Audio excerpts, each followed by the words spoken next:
Assalamu alaikum. Hello, my name is Jirog Jodo. सेहतमंदों से के welcome back to barrier come possessive pronouns मुल्की ज़मीरुना. मुल्की ज़मीरुना څه شی دی او څه لپاره استفاده کوو؟ راځي چې لاند شکل کې تعریف کو او یو څو مثال پکې وګورو. So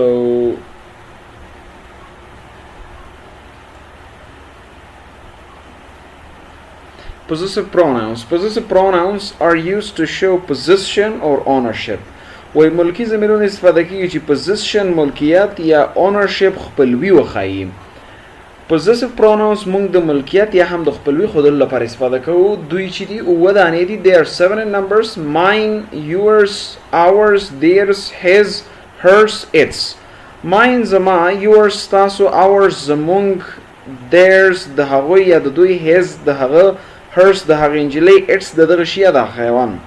که مثال یې وګورو: This class is mine. دغه صنف زما دی. دا صنف مربوط د چا کېږي؟ ملکیت د چا دی؟ ما مربوط کېږي. د څه په وسیله یې ښیو؟ mine په اړه په وسیله. نو دا یو ملکیت د چا دی؟ زما دی. That doll is hers. هغه ګوډۍ د هغې. دا دغه ګوډۍ مربوط د چا کېږي؟ هغه جلۍ پورې. hers په وسیله یې ښیو. The car is ours. موټر چې دی زمونږ دی.